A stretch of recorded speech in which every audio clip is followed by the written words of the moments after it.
আসসালামু আলাইকুম। আশা করি সকলেই ভালো আছেন। জাতীয় গ্রন্থ কেন্দ্র সাংস্কৃতিক বিষয় মন্ত্রণালয়ে নতুন একটা সার্কুলার প্রকাশ করা হয়েছে। তো এই সার্কুলারটা নিয়ে আজকে আপনাদেরকে সুন্দর করে আলোচনা করা হবে। কারা, কারা আবেদন করতে পারবে, কারা, কারা আবেদন করতে পারবে না, শিক্ষাগত যোগ্যতা, কতজনকে নিয়োগ দেওয়া হবে, তারপরে এখান থেকে কি, কি পদের নাম, বেতন স্কেল, আবেদনের পেমেন্ট ফি কত, কিভাবে আবেদন করবেন, আবেদনের শুরু শেষ সবকিছুই কিন্তু আজকের এই ভিডিওতে আমি সুন্দর করে বুঝায় দেওয়ার চেষ্টা করব। অবশ্যই আপনি এই ভিডিওটা শেষ পর্যন্ত দেখবেন, তাহলে কিন্তু আপনি আবেদনটা করতে পারবেন এবং এখান থেকে আপনি আবেদন করবেন কিনা সে বিষয়টা আপনি জানতে পারবেন। ঠিক আছে?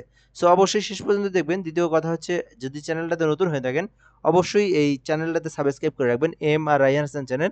এই চ্যানেলে বাংলাদেশের যত সরকারি সার্কুলার আছে সবার আগে আমরা আপলোড করার চেষ্টা করি এবং আপনাদেরকে আবেদনের প্রসেসটাও দেখে দেওয়ার চেষ্টা করি। তো অবশ্যই সাবস্ক্রাইব করে আমাদের সঙ্গে যুক্ত থাকবেন। তো যারা সাবস্ক্রাইব করা আছে তাদেরকে ধন্যবাদ। তো এটাতে কিন্তু আপনার শুধুমাত্র এসএসসি পাশেও কিন্তু আবেদন করতে পারবেন। এসএসসি পাশেও কিন্তু অনেকগুলো পদের সংখ্যা আছে। তো আমরা উপরে থেকে দেখব, তারপরে কিন্তু আপনারা নিচের দিকে দেখব। সো ১ নম্বরে আছে ৬০ মুদ্রাক্ষরিক, ৬০ মুদ্রাক্ষরিক কাম কম্পিউটার অপারেটর। তো আপনি যদি সাংস্কৃতিক যে মন্ত্রণালয়ে আবেদন করতে চান, তো এখানে ১ম এ কিছু বিষয় দেওয়া আছে। এগুলো আমাদেরকে একটু দেখে নিতে হবে। তো এটাতে কিন্তু বাংলাদেশের সকল জেলার সকল প্রার্থীরাই আবেদন করতে পারবে। ছেলে-মেয়ে সকলেই আবেদন করতে পারবে এবং অনলাইনের মাধ্যমে আবেদনটা করতে হবে। জেজিকে টেলিটক.com.বিডি এই ওয়েবসাইট থেকে আপনাদেরকে আবেদনটা করতে হবে। ঠিক আছে? এটা হচ্ছে ১ নম্বর বিষয়। দ্বিতীয় যে বিষয়টা হচ্ছে, এখানে পদের নামগুলো আমরা এখন বলব এখান থেকে। সো ১ নম্বরে যে পদ আছে সেটা হচ্ছে অফিস সহকারী, কাম কম্পিউটার মুদ্রাক্ষরিক অপারেটর ৬০ মুদ্রাক্ষরিক।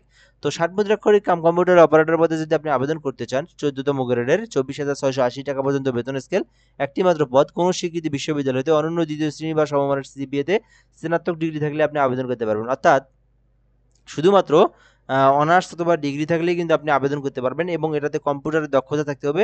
পার মিনিটে বাংলায় ৪৫ শব্দ এবং পার মিনিটে ইংরেজিতে ৭০ শব্দের যদি গতি থাকে, আপনি তাহলে কিন্তু এই ৬০ মুদ্রাক্ষরিক কাম কম্পিউটার পদে আবেদন করতে পারবেন। এরপরে যদি ২ নম্বর বলি, প্রুফ রিডার। তো আপনি কিন্তু চাইলে প্রুফ রিডারে আবেদন করতে পারেন। ১৫তম গ্রেড, একজনকে নিয়োগ দেওয়া হবে। ২৩,৪৯০ টাকা পর্যন্ত বেতন স্কেল। কোন স্বীকৃত বিশ্ববিদ্যালয় হতে অনন্য স্নাতক বা সমমান ডিগ্রি, শুধুমাত্র অনার্স অথবা ডিগ্রি থাকলে আপনি আবেদন করতে পারবেন। স্টোর কিপারে আবেদন করতে পারেন চাইলে আপনি, একজনকে নিয়োগ দেওয়া হবে। কোন স্বীকৃতি বিশ্ববিদ্যালয় হতে অনন্য স্নাতক বা সমমানের ডিগ্রি থাকলে আপনি স্টোর কিপার পদে আবেদন করতে পারবেন। অফিস সহকারী কাম কম্পিউটার মুদ্রাক্ষরিক ৫ জনকে নিয়োগ দেওয়া হবে। ৫টি পদ আছে। শুধুমাত্র কোন স্বীকৃতি বিশ্ববিদ্যালয় বোর্ড হতে ন্যূনতম অনন্য দ্বিতীয় বিভাগ বা সমমানের সিজিপিএ তে উচ্চ মাধ্যমিক, এটাতে কিন্তু এইচএসসি পাশে আবেদন করতে পারবেন। অফিস সহকারী কাম কম্পিউটার মুদ্রাক্ষরিক পদে শুধুমাত্র এইচএসসি পাশেই আপনারা আবেদন করতে পারবেন। এটা হচ্ছে এডুকেশনাল কোয়ালিফিকেশন এবং পাশাপাশি আপনাকে কম্পিউটার চালানোর দক্ষতা থাকতে হবে, অর্থাৎ টাইপের গতি, বাংলাতে ২০ শব্দ এবং ইংরেজিতে যদি ২০ শব্দ থাকে, তাহলে কিন্তু আপনি অফিস সহকারী কাম কম্পিউটার মুদ্রাক্ষরিকে আবেদন করতে পারেন। বুক বুক শর্টার পদে আবেদন করতে পারেন। ২ জনকে নিয়োগ দেওয়া হবে। ১৭তম গ্রেডের ২১,৮০০ টাকা পর্যন্ত বেতন স্কেল। আপনি এই পদে আবেদন করতে চাইলে শিক্ষাগত যোগ্যতা শুধুমাত্র এইচএসসি পাশে আবেদন করতে পারবেন। শুধুমাত্র এইচএসসি পাশে আবেদন করতে পারবেন। ৬ নম্বর আছে পাঠাগার পরিচারক। এটা হচ্ছে পরিচালক। যাই হোক, এখানে ভুল হয়েছে সম্ভবত। পরিচালক হতে পারে। তো ১৮তম গ্রেড, একজনকে নিয়োগ দেওয়া হবে। আ এই পদেও আপনি আবেদন করতে পারেন। তো এখানে হচ্ছে ২১,৩১০ টাকা পর্যন্ত বেতন স্কেল।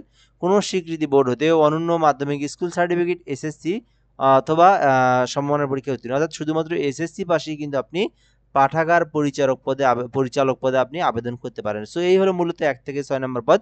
এখানে পদের নাম, পদের সংখ্যা, বেতন স্কেল সবকিছু আমি বলে দিয়েছি। এখন আপনাদেরকে দেখাবো আবেদনের পদ্ধতি বা এখান থেকে বয়স, তারপরে এখান থেকে পেমেন্টের বিষয়টা বলবো, কত টাকা ফি দিতে হবে।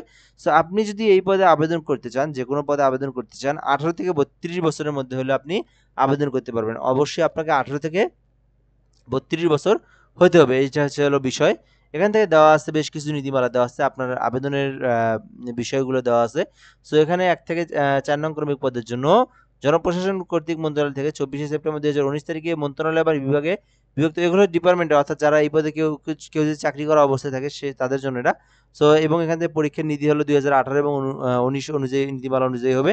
সরকারি, আধা সরকারি প্রতিষ্ঠানে যদি কেউ জব করে থাকে তাদের হচ্ছে অর্থাৎ এগুলো যারা নতুন তাদের জন্য না, এই বিষয়গুলো তাদের জন্য না, এগুলো হচ্ছে আপনাদের পরবর্তীতে এগুলো হবে। তো চাকরির আবেদনের ফর্মে সকল শিক্ষাগত যোগ্যতা উল্লেখ করতে হবে।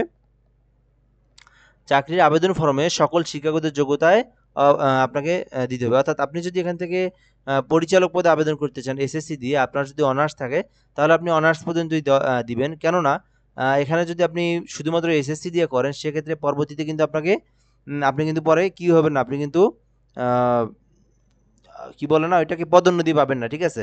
তো ওই জন্যই তারা বলছে যে এখানে আপনার সর্বশেষ শিক্ষাগত যোগ্যতা যেটা সেটা কিন্তু আপনি এখান থেকে দিয়ে দিবেন। তো এইপরে আমরা এখান থেকে দেখবো মৌখিক পরীক্ষার বিষয়। তো এগুলো আমাদেরকে পরবর্তীতে দেখলে হবে। মৌখিক পরীক্ষার অনেক বেশি অনেক দেরি আছে, যেহেতু আমাদের প্রথম স্টেপ হচ্ছে আবেদন করা, তারপরে লিখিত পরীক্ষায় উত্তীর্ণ হওয়া, তারপরে মৌখিক পরীক্ষার প্রিপারেশন, ঠিক আছে। ওগুলো অনেক পরের ধাপ, ওগুলো আপনারা পরবর্তীতে সার্কুলারটা ডাউনলোড করেও দেখতে পারবেন। এগুলো সব মৌখিক পরীক্ষার জন্য, তো এগুলো আমাদেরকে এখন দেখতে হবে না। আমাদের মেইন যে বিষয়টা, ফার্স্ট স্টেপ হচ্ছে লিখিত পরীক্ষার জন্য আমাদেরকে প্রিপারেশন নেওয়া, তারপরের ধাপে হচ্ছে মৌখিক পরীক্ষায় কী কী কাগজপত্র নিয়ে যেতে হবে সেগুলো এখানে দেওয়া আছে, সেগুলো আপনারা পরেও দেখতে পারবেন। তো আবেদন করার জন্য jgkteletalk.com.bd এই ওয়েবসাইট থেকে আপনাদেরকে আবেদন করতে হবে। jgkteletalk.com.bd এটা হচ্ছে সাংস্কৃতিক মন্ত্রণালয়ের ওয়েবসাইট। সো এই ওয়েবসাইট থেকে আপনাদেরকে আবেদন করতে হবে। তো আবেদনের শুরু হচ্ছে 14 অক্টোবর 2025-এ শুরু হয়েছে।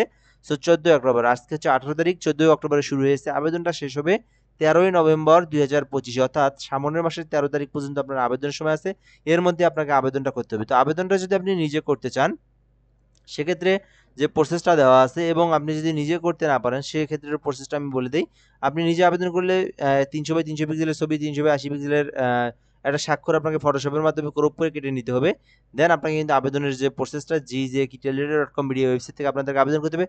এবং যাদের হচ্ছে বাসায় পিসি, ল্যাপটপ, কম্পিউটার নেই বা আবেদন করতে পারেন না, সেক্ষেত্রে আপনি চাইলে আমাদের থেকে হোয়াটসঅ্যাপের মাধ্যমে যোগাযোগ করে আবেদনটা করে নিতে পারেন। 0177 017758303120 এই নম্বরে হোয়াটসঅ্যাপে যোগাযোগ করে আপনার আবেদনটা সুন্দরভাবে, নির্ভুলভাবে আমাদের মাধ্যমে করে নিতে পারবেন। শুধু ডকুমেন্টগুলো হোয়াটসঅ্যাপে দিবেন, তারপরে কি কি প্রয়োজনীয় ডকুমেন্টগুলো আমরা আপনাদেরকে বলবো, আপনারা দিয়ে দিবেন। আমরা কিন্তু আপনার আবেদনটা সুন্দরভাবে করে দিয়ে কিন্তু আপনাকে অ্যাপ্লিকেশন কপিটা হোয়াটসঅ্যাপের মাধ্যমে দিয়ে দেবো।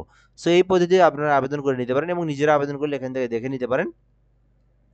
তো আপনাদেরকে দেখতে হবে আবেদনের ফি কত টাকা, ঠিক আছে। তো আবেদনের ফি হচ্ছে 1 থেকে 4 নং কর্মী পদের জন্য 112 টাকা রিচার্জ করে আপনাকে টেলিটকের মাধ্যমে পেমেন্ট দিতে হবে। সো এখান থেকে 1 থেকে 4 নং পদের জন্য 112 টাকা, এবং 5 এবং 6 নং পদের জন্য কত টাকা আমরা দেখব। এবং এখান থেকে আমরা যদি দেখি 5 এবং 6 নং কর্মী পদের জন্য 1 থেকে 4 নং কর্মী পদের জন্য 112 টাকা, 5 এবং 6 নং কর্মী পদের জন্য 56 টাকা আপনাকে টেলিটক সার্ভিস চার্জ দিতে হবে। সো যারা নিজেরা আবেদন করবেন তাদের যে বিষয়টা, অবশ্যই এই 1 থেকে 4 নং কর্মী পদে আবেদন করতে চাইলে 120 টাকায় রিচার্জ দিবেন। আর 5 এবং 6 নং পদের জন্য আবেদন করতে চাইলে প্রায় 65 টাকার মতো রিচার্জ দিবেন, কারণ দুইটা এসএমএস এর জন্য আরও 5 থেকে 7 টাকা কিন্তু চলে যায়। আর যারা আমাদের থেকে আবেদন করে নেবেন তাদের হচ্ছে একদম আবেদন সহ, পেমেন্ট সহ সবকিছু আমরাই করে দেবো, শুধুমাত্র তথ্যগুলো আপনি দিবেন। সো যারা নিজেরা আবেদন করবেন তাদের জন্য আবার পেমেন্টের অপশন দেওয়া আছে, কিভাবে আপনি এখান থেকে ফিটা প্রদান করবেন টেলিটক সিমের মাধ্যমে। যে কি দেওয়ার পরে আপনার যে অ্যাপ্লিকেশন করার পর নিচে যে ইউজার আইডি থাকে, সেই ইউজার আইডি বসে 1622 নম্বরে ফি দিতে হবে। পরবর্তীতে কিন্তু আপনাকে ইএস পিন করে আপনাকে চূড়ান্তভাবে পেমেন্টটা সাকসেসফুল করে দিতে হবে। সো এইভাবে আপনাদেরকে কিন্তু এই সাংস্কৃতিক বিষয় মন্ত্রণালয়ে আবেদনটা করতে হবে এবং আবেদনের ফিটাও কিন্তু আপনাকে প্রদান করতে হবে। তো আশা করি আপনারা এই সার্কুলারটার সম্পর্কে বিষয়টা জানতে পেরেছেন, কিভাবে আবেদন করবেন, তারপর এখান থেকে কে কোন পদে নিয়োগ দেওয়া হবে, কতজনকে নিয়োগ দেওয়া হবে, এগুলো আপনারা দেখেছেন। তো অবশ্যই আপনারা চাইলে আবেদনটা করবেন 11ই অক্টোবরের আগেই, নভেম্বরের আগেই। তো আমরা আরেকবার দেখাবো, এখানে শেষ তারিখটা আপনাদেরকে দেখাবো।